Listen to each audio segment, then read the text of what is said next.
Welcome to the InsideOut Podcast, where we unearth and unleash the soul of your brand, because who you are on the inside is what you need to reveal to the outside world. And so I'm so excited to be here. I'm Barbara Yolles Ludwig, the host of the show. And today my guest is my very, very dear friend and client, Tifiany Walker, the fabulous Tifiany Walker, who is a force in and of herself. She's the CEO of Walker Healthforce, and she works with blue chip clients in the healthcare space. She's really delivers unparalleled solutions in clinical and IT solutions for healthcare organizations. She's a Entrepreneur of the Year winning woman, and then became a finalist, and a very, very dear friend. Welcome, Tifiany. Thank you so much. So happy to be here, Barbara. I know. I'm excited to have this conversation today.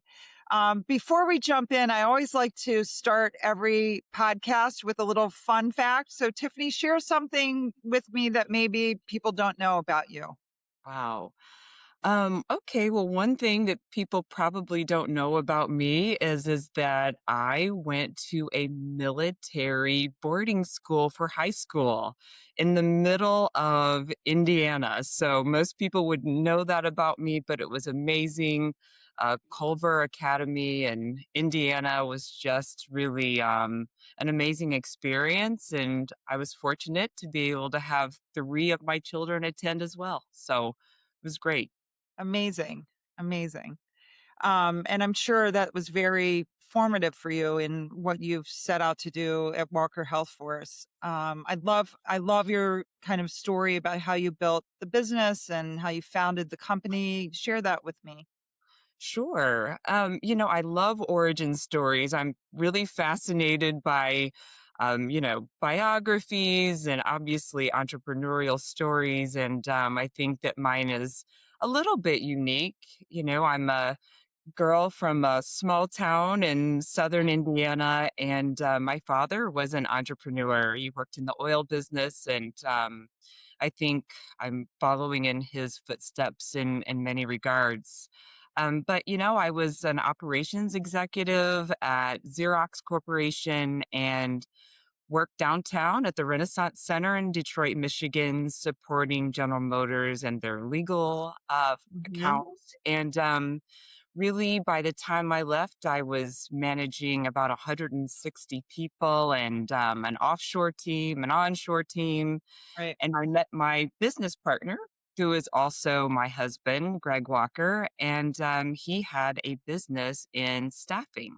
Right. And so we decided to come together and build a business. And here we are 19 years later and Right. squarely in the healthcare space.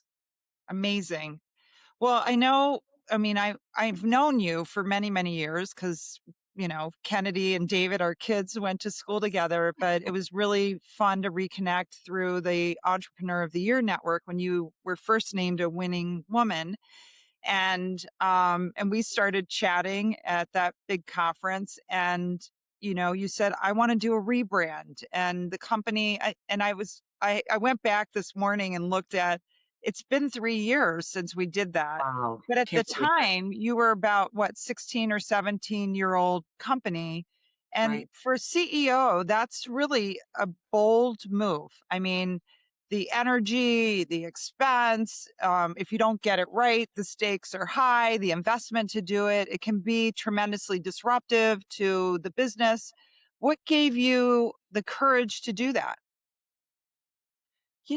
Obviously, one thing was, Barbara, I followed you and kind of your evolution at Ludwig Plus, and I had a tremendous amount of confidence in you. And when we sat down and met, it was just apparent to me that this was a step that we, A, needed to take, and B, I thought would really help elevate our brand to the next level, and really kind of put that synergy around what we were trying to be in the market. And I think it was just time for us to really level up and kind of become grown-ups in the place, in our marketplace. Yeah. I remember so vividly spending time with you and learning about your culture and your people and the way you worked, which is very different than anybody else in the industry. I mean, I think your competitors are more about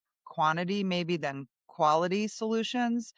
That it seemed like you weren't necessarily telling the world your full story, and albeit you were successful in your own right, um, the idea of scaling and growing seemed to be a really important part of your thinking. Absolutely.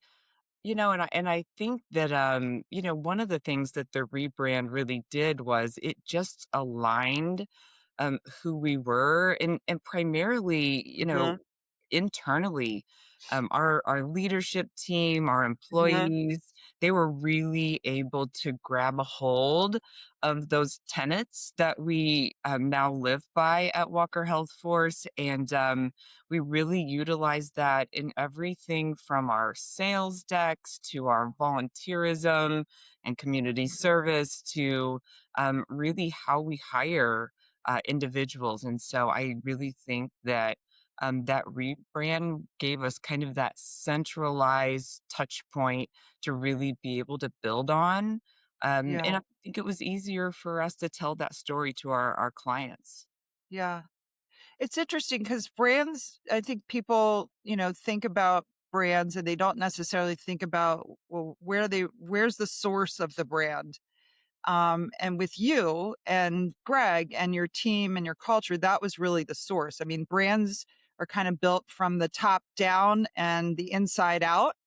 And that it didn't seem to me and the team that you were necessarily revealing that to the world. I think they felt the impact of it, but they didn't necessarily understand it.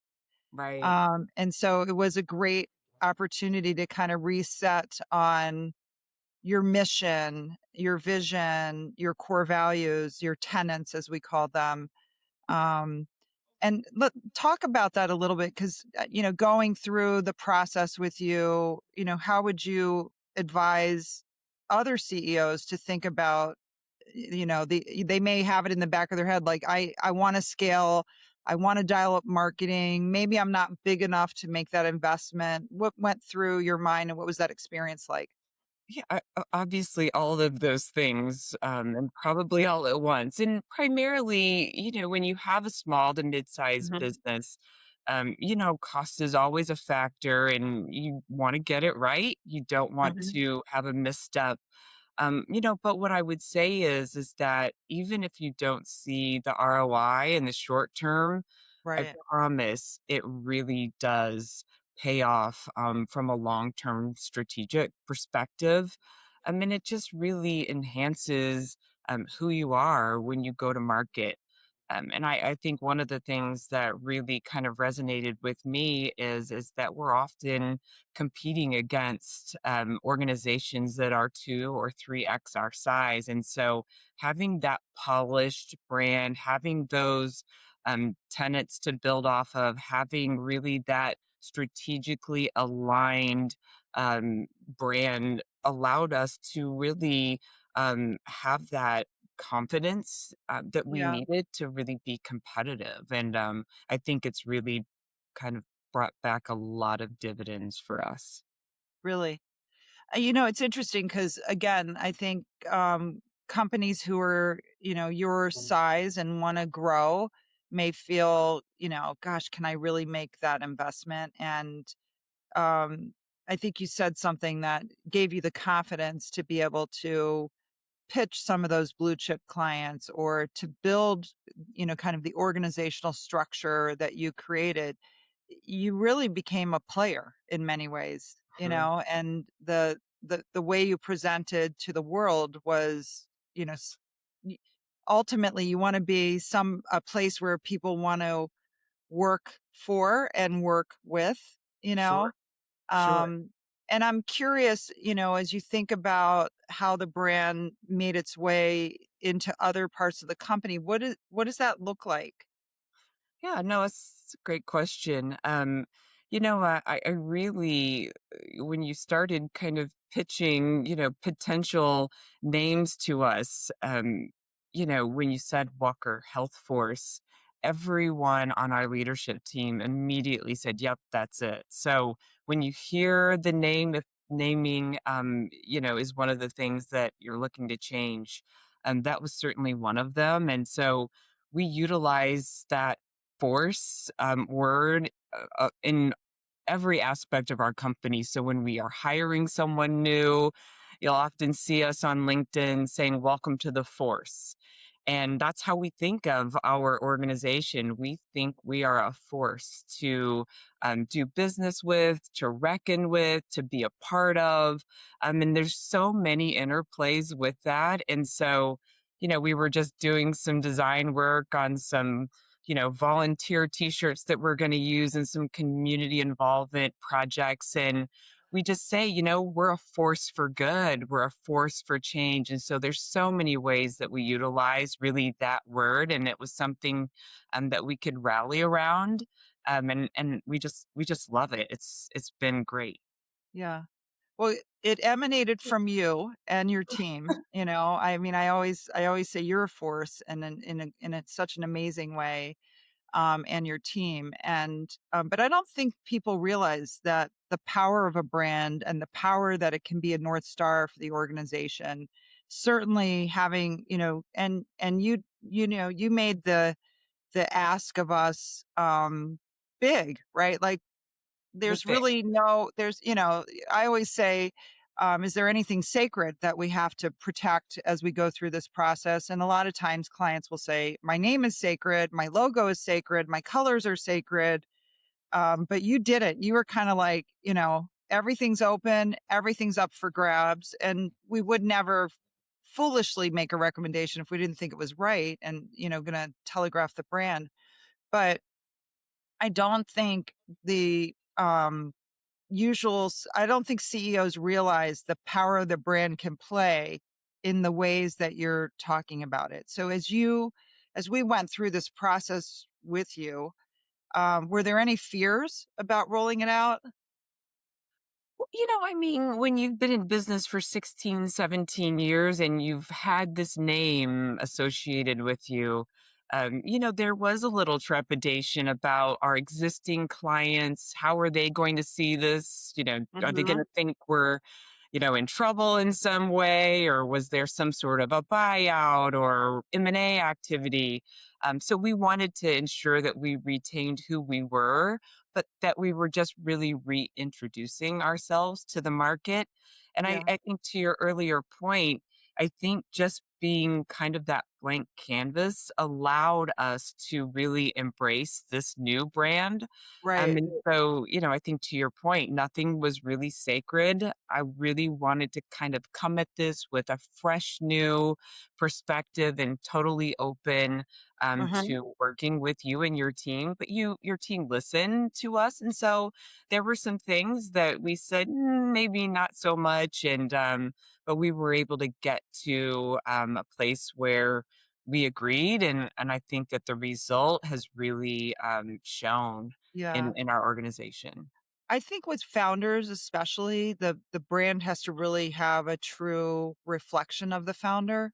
And I think often that's not really well understood. Having worked in different agency environments, a founder mentality is a little bit different. And it is, when you're building the business and you're scaling the business, it is truly a reflection of you and what you're building, which is amazing. And I think, the force for good is a really great example of how the brand made its way into your community efforts, certainly made its way into recruiting, right? Sure, absolutely, I absolutely. recall when we were working, there was some stat, and I don't know if it's exactly this stat right now, but it was something like there's 100% turnover in hospitals and 87% struggle to find the right people to fit their needs. But you pull off what other people can't pull off, both from a client retention standpoint, from a referral standpoint, from a recruiting standpoint.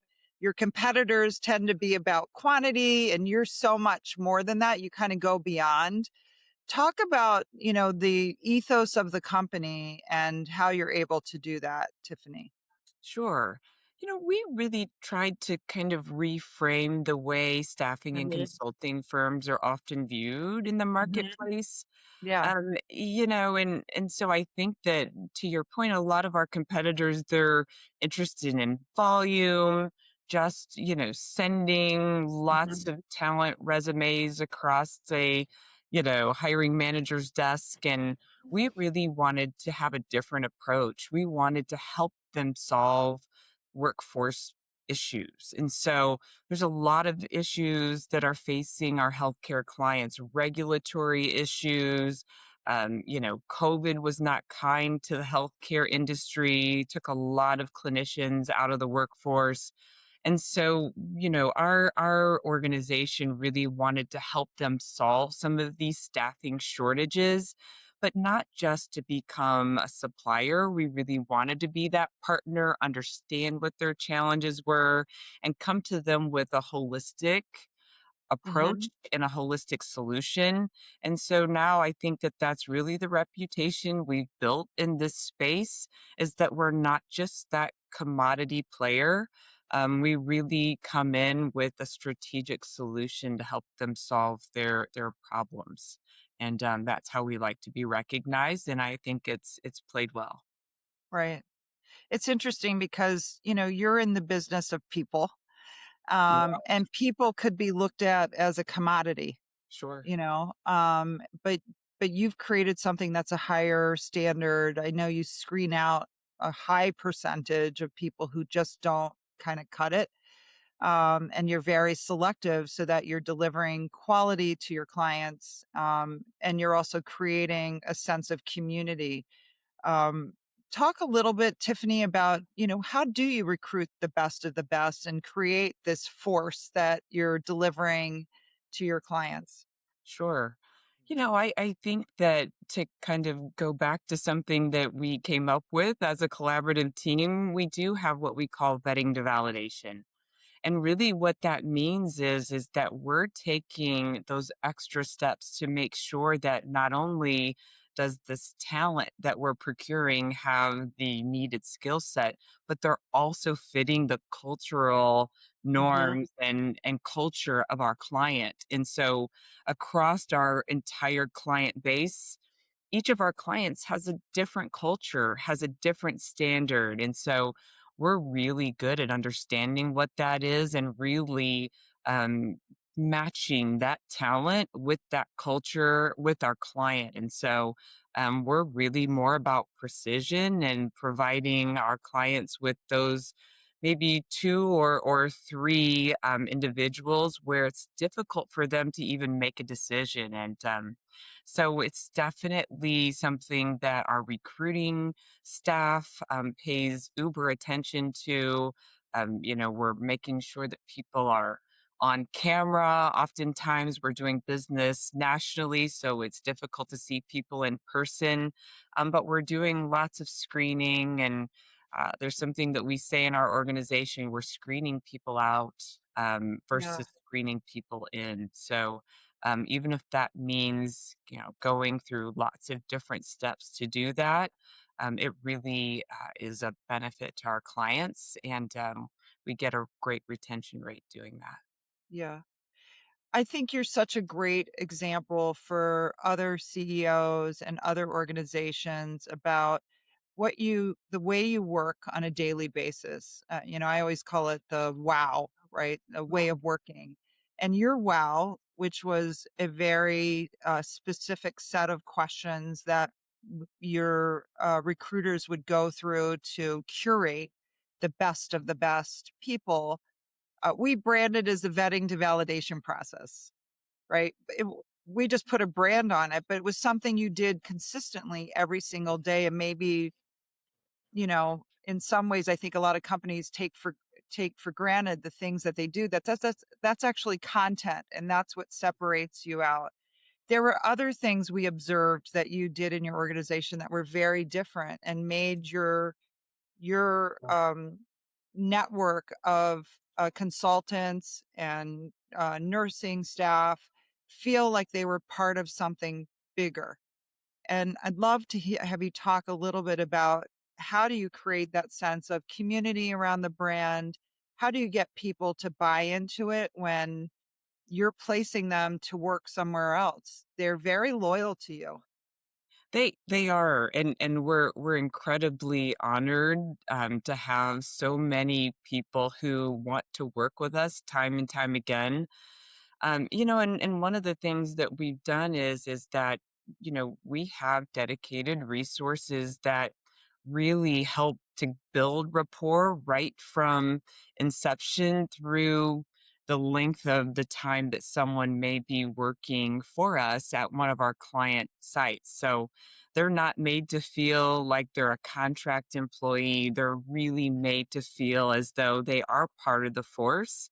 And so we engage with them regularly. We include them on meetings. We include them when we send swag out. Everybody loves swag.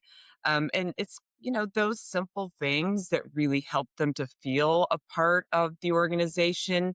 And when it's time for their engagement to, end, we're out there constantly looking for their next opportunity. And many people that we engage with, they want to stay with our organization. So that's exciting when we can really find that next opportunity, help them land their next job. And we take great pride in doing that.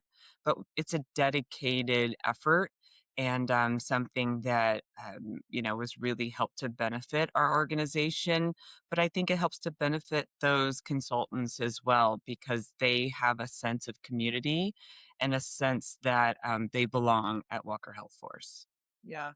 Yeah, I was really impressed. And I think, again, I think your competitors often think of people more like a commodity, like I've got a warm body, I'm going to pass it along to this Right. healthcare organization, Sure.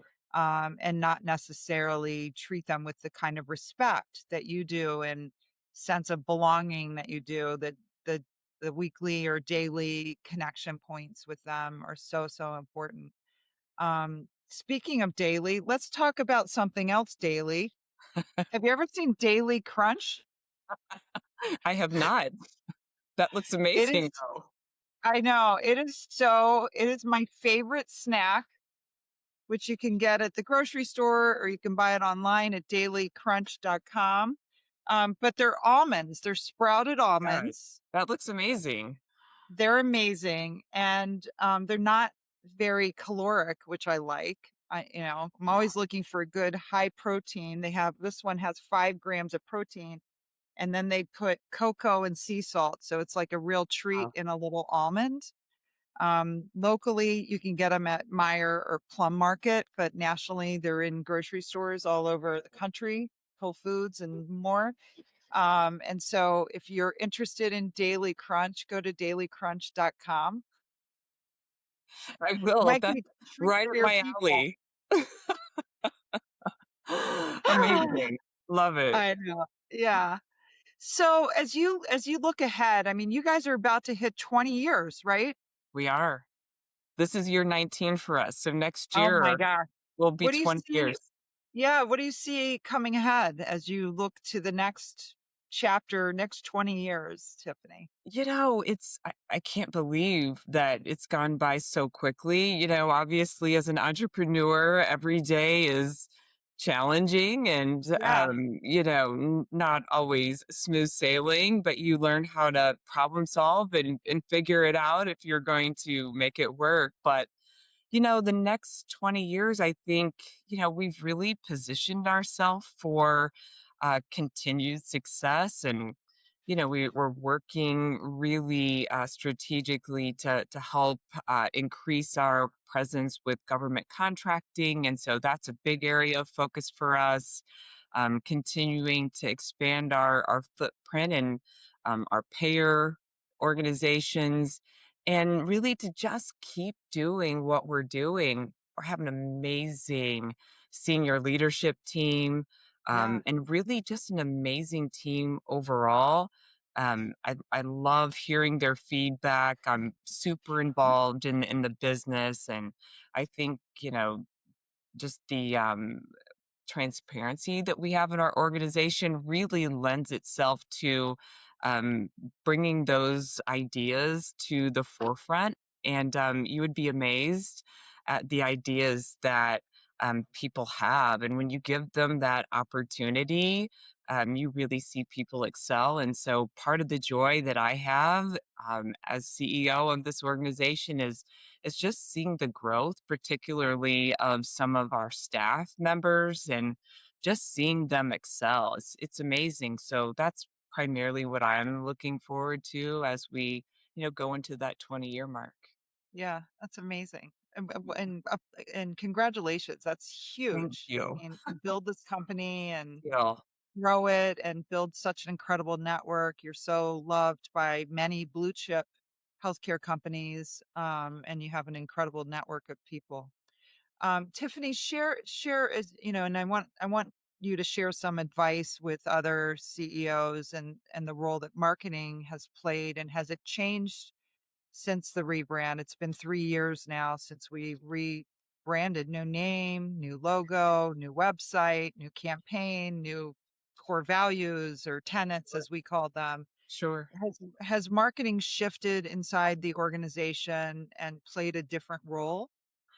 Yeah, it has. One of the things that I love is that it's really forced us to really be more disciplined as an organization.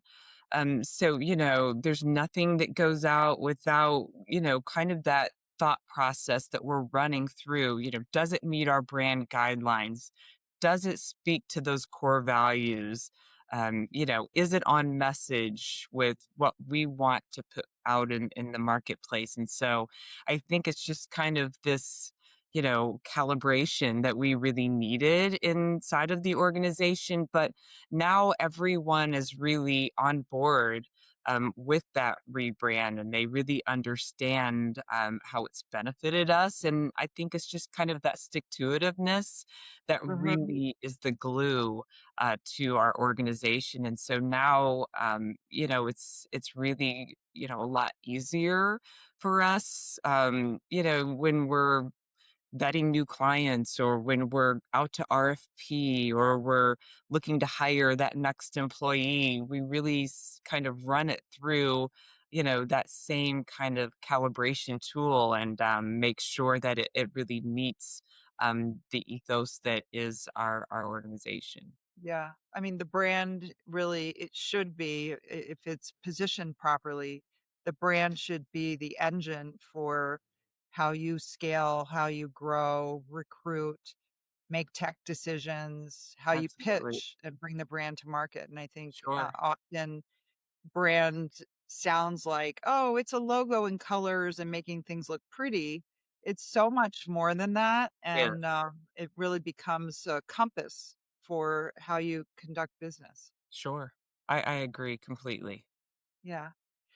Would when you if you were to advise a CEO about, the investment of time, I know it's hard because you're pulled, especially when you're a founder and you're continuing to build. I know you're, almost 20 years in, but you're still in a building mode always. I think it Sure. never ends, It right? Does it never ever ends. end? It never I know ends. I'm hitting year 7. I'm like, when do you kind of get over the hump of building? I guess it never ends. Never.